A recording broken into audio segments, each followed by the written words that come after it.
नमस्कार। ज्ञानवर्धक इस चैनल में आपका बहुत बहुत स्वागत है। आप सुन रहे हैं महाभारत के संवेदनशील प्रसंगों को एपिसोड के रूप में। पिछले वीडियो में आपने सुना होगा कि युद्ध की घड़ी समीप आ गई है और दोनों ओर की सेना युद्ध स्थान पर पहुंच चुकी है। कौरवों की सेना बहुत बहुत डरी हुई लग रही है। युद्ध के नियम भी बन गए थे। भीष्म और आचार्य द्रोण में कुछ संवाद चल रहा होता है। आचार्य द्रोण भीष्म को पूछ रहे हैं कि आपको किसी से द्वेष नहीं है, फिर भी इस ओर क्यों मिल गए? आपने दुर्योधन की सेना का महासेनापति पद क्यों स्वीकार कर लिया? वे पांचों बच्चे आपके वंशज हैं। इस स्नेह में कमी तो नहीं आ गई? भीष्म कहते हैं, आचार्य, यदि मेरी वह श्रद्धा शिथिल हो जाए तो समस्त आर्य वृत्ति को ही धिक्कार करने के पाप का भागीदार मैं बनूंगा। यह सेनापति का पद मैंने क्यों ग्रहण किया, ये फिर कभी बताऊंगा। सभी अपने अपने काम पर लग गए। सुबह सुबह का समय था। सब अपना काम निपटाकर भीष्म भी अपना काम निपटा देते हैं और प्रहरी को आवाज देकर अपना भोजन मंगवा लेते हैं। बाद में किसी को भीतर न आने देने को कहकर विश्राम करने लग जाते हैं। भीष्म पितामह को जमा ही आई। एक बार अंगड़ाई भी ली, यह जानती हुई कि इस समय नींद नहीं आएगी। उन्होंने सिर्फ आंखें मूंद ली। आंखें कानों के पास मच्छर झी झी की आवाज कर रहे थे। राजभवन से बाहर वे सोए नहीं थे ना, कितने दिनों से, वर्षों बीत गए थे, इसलिए उनको नींद नहीं आ रही थी। वे सोचते हैं कि संभवतः 20 वर्ष हो गए होंगे राजभवन के बाहर इस हालत में रहकर। नीम और चंदन के धुएं से एक भी मच्छर, मक्खी तथा कीड़े नहीं आते। भीष्म को अब एहसास होने लगा था कि राजभवन के इस सुख का अनुभव करने वाले मेरे पांचों ने बाहर 12 वर्ष बिना बिस्तर के कैसे काटे होंगे। धर्म कितना दुबला पतला हो गया है। उसका नाम ही धर्म है, आर्य ऋषियों का दिया नाम। यह राज्य देने का मन न होने के कारण अधर्म की बात है।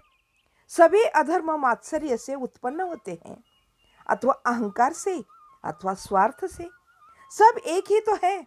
उसके लिए सैकड़ों बहाने खोजकर उस पर धर्म कर्म का रंग पोत कर आर्य धर्म को अधर्म कहने का समय आ गया है। अब सर्वनाश होने वाला है। अब कहते हुए उन्होंने करवट बदल ली। वे सोचने लगे कि मेरी श्रद्धा में कोई शिथिलता तो नहीं आ गई। यह सोचते हुए उन्होंने जब करवट लेकर लंबी सांस ली तो दुर्गंध आ रही थी। हवा उस ओर से बह रही होगी, ऐसा उन्होंने सोचा और उन्होंने नाक बंद कर ली। भीष्म आगे सोचने लगे कि अब जिसको झंझट में नहीं पड़ना है वे अपने घर जा सकते हैं। पता नहीं कितने लोग जाएंगे। जब चले जाए तो युद्ध ही नहीं होगा, धर्म की जीत होगी। धर्म ने कहा था ना कि अब पर कोई अन्न का ऋण नहीं। जब समस्त वस्तुएं राजा की होती है तब ऋण नहीं, यही कैसे कहा जाए? समस्त राज्य का मूल राज्य होता है। राजत्व नहीं चाहिए कहकर ही तो मैंने सब कुछ परित्याग किया था ना। अब फिर इन्होंने सेनापति पद सौंप कर बंधन में डाल दिया। यही सोचते सोचते भीष्म को नींद लग गई। अब दुर्गंध भी नहीं थी, मच्छर भी नहीं थे। जानने पर पता चला कि 6 घड़ी समय बीत गया है। भीष्म उठे। उठते ही एक विचार उनके मन में आया। वे सोचने लगे कि द्वैपायन का वन यहाँ से कितनी दूर है। चाहे जितना दूर हो, भले ही रथ पर लेटकर विश्राम करते हुए जाना पड़े, जाना चाहिए। कृष्ण द्वैपायन अब ऋषि बन गया है, शिष्यों के साथ रहते हैं, संबंध में भाई लगता है। अब तक धर्म कर्म की समस्या उठने पर उसी ने मार्गदर्शन किया है मुझे। उसी से बात करके निश्चय करके कल संध्या तक वापस आ जाना चाहिए। भीष्म सीधे यही सोचते हुए खड़े हो गए और ताली बजाकर प्रहरी को आज्ञा दी कि महाराज दुर्योधन को बुला लाओ। दुर्योधन आया और उसने पूछा, परसों प्रातः ही युद्ध आरंभ होने वाला है, ऐसे में महासेनापति का सेना छोड़कर किसी ऋषि को खोजकर उससे मिलने जाने का क्या अर्थ? भीष्म ने कहा, उसे कोई ऋषि मत कहो, उसने वीर्यदान करके तुम्हारे पिता और धर्मराज आदि के पिता को जन्म दिया था। नष्ट होते कुरुवंश का रक्षण किया है उसने। अब उसके दर्शन करके आशीर्वाद प्राप्त किए बिना इस महासेनापति को जय कैसे मिलेगी? दुर्योधन ने कोई बात नहीं की। उन्होंने ही 4-4 घोड़े वाले 2 रथों का प्रबंध करने के लिए प्रबंधक को बुलाया, साथ 10 घुड़सवार भी। सुरक्षा के लिए सेना की एक छोटी टुकड़ी ले जाने की बात दुर्योधन ने कही। भीष्म कहने लगे, ऋषियों के दर्शन को जाते समय सेना की टुकड़ी नहीं ले जाते, मार्ग में मुझे कोई बंदी नहीं बनाएगा।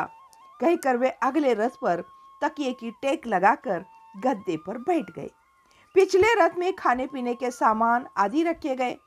अपने शिविर के दक्षिण की ओर से जाते समय उन्हें अपनी सेना का एक भाग बाईं ओर से दिखाई दे रहा था। हाथी दूर के पेड़ों की शाखाएं तोड़ तोड़ कर खा रहे थे। ढिंडोरची एक घोड़े पर बैठकर घोषणा किए जा रहा था कल के युद्ध की। अब उनके मन में कोई विचार नहीं था, पर फिर भी एक विचार मन में घूम रहा था, वह यह कि इस युद्ध में किसकी जीत होगी पता नहीं, परंतु मेरे जीवन की विफलता का प्रश्न जरूर खड़ा हुआ होगा। कृष्ण द्वैपायन की भांति मुझे भी पूर्ण रूप से ऋषि बनकर हस्तिनापुर त्याग कर किसी वन में रहना चाहिए था, परंतु ऐसा न कर पूर्ण गृहस्थ भी न बन पाया और संसार का मोह भी न छोड़ पाकर कैसे जंजाल में फंस गया। सोचते हुए उन्होंने तकिए की टेक लगाकर पांव पसार लिए। द्वैपायन के वन जाने का रास्ता आरंभ हुआ। दोनों ओर कहीं कहीं कृषि भूमि थी और बीच बीच में वन भी थे। गद्दे बिछे रहने पर भी रथ हिचकोले खा रहा था। उन्हें लगा कि इतने दिनों से यही पता नहीं चला कि शरीर इतना दुर्बल हो चुका है। यह शरीर कितने वर्षों का हो गया होगा।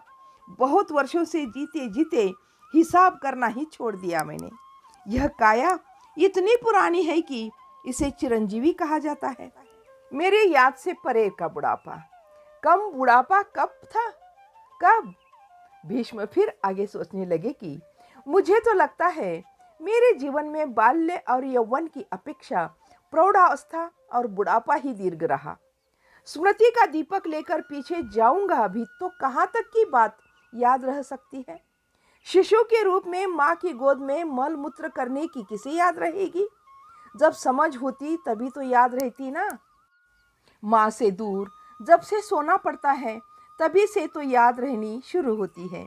मुझे तो माँ की गोद में सोना शायद वो तो मिला ही नहीं।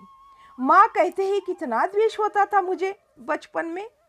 बच्चा पैदा होते ही एकदम ममताहीन होकर उसे छोड़कर अपने मायके के कुल में जाकर मिल जाने वाली कैसी माँ थी वह। मेरे पिता को क्या कोई आर्य कन्या मिली ही नहीं। गोरी, लंबी, तीखी नाक वाली और काली काली आंखों वाली आर्य कन्या की अपेक्षा उन्हें आर्यतर कन्याओं पर अधिक मोह था। भीष्म आगे ये भी सोचने लगे, याद करने लगे कि दोनों पत्नियां ही आर्यतर थी। उन जंगली लड़कियों में ऐसी क्या विशेषता थी? ब्रह्मचारी होने के कारण मैंने केवल स्त्रियों के बारे में सुना भर है, अपना कोई अनुभव नहीं। और सुना भी कितना।